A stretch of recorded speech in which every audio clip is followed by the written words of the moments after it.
Vamos a ser honestos, ¿quién no tiene aquí un par o tres de copias de Skyrim? Algunas son para múltiples plataformas, otras añaden una cosilla aquí y allá, o los DLCs. Pero la gran pregunta realmente es, ¿vale la pena volver a subirse al tren del hype y de la nostalgia por este juego de mesa que van a sacar llamado Skyrim The Adventure Game? Bueno, eso está por ver. A principios del pasado mes de diciembre, Skyrim The Adventure Game cerró con éxito su campaña de GameFAQ, consiguiendo de sobras su objetivo y desbloqueando prácticamente todos los stretch goals.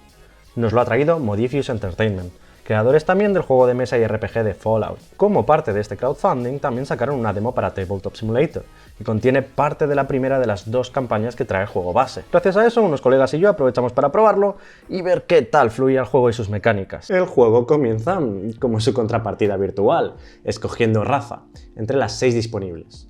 Esto determina una habilidad especial que tiene cada una. Tras esto, cada jugador escoge su equipo inicial y lee en el comienzo de su cadena de quests personal. A partir de ahí, el juego se basa en hacer una ronda tras otra de moverse por el mapa, interactuar con lugares y combatir. Cada ronda, un nuevo evento global se revela, avanzando la cuenta atrás para el final de la partida. Los jugadores ganan cuando todos han completado su cadena de quest personal. Aunque fallar alguna quest no tiene por qué significar el fin. El juego sigue una filosofía de fallar hacia adelante. Como mucho es posible que perdáis alguno de los cuchillas, que son un recurso que se va ganando o perdiendo a través de estas quests y que afectarán al resultado final de la campaña. Desde luego, si el juego tiene un punto fuerte, es cómo hace accesible la narrativa de la historia. No hace para nada falta haber jugado ningún The Elder Scrolls para entender la trama y las decisiones que se van presentando a tu personaje prácticamente en cada quest. Pero si eres fan de Skyrim o de The Elder Scrolls, desde luego que te llamarán la atención las miles de referencias a eventos del lore, monstruos y hasta NPCs que aparecen en la historia. Lo que ya empezó a dejarme un poco frío fue la forma en la que se van resolviendo las quests, que básicamente es hacer una tirada de dados basada en una habilidad que tu personaje puede tener entrenada o no. La única forma real que tienes de afectar a esta tirada es, en ocasiones, gastando recursos para añadir más dados. El concepto en sí no me parece del todo mal, pese a que siento que me quita algo de poder de decisión. Pero por otra parte pone importancia al hecho de preparar bien al personaje para dichas quests, haciéndolo subir de nivel para entrenar más habilidades y comprando o recolectando recursos. Pero ahí entra el segundo aspecto que a mis colegas y a mí nos dejó poco impresionados.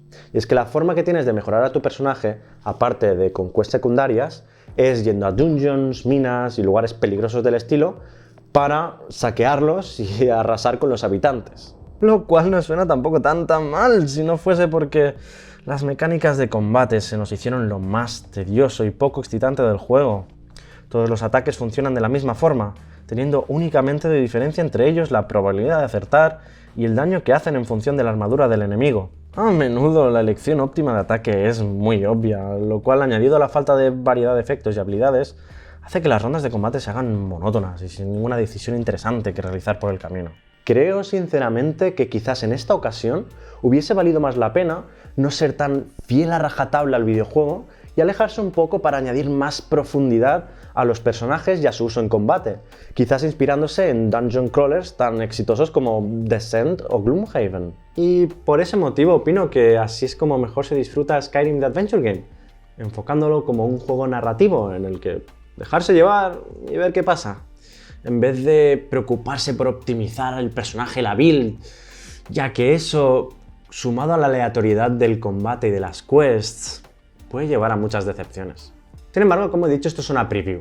Desde que jugamos esa partida, Modiphius ha sacado los 3 capítulos que forman la primera campaña que viene en el juego base.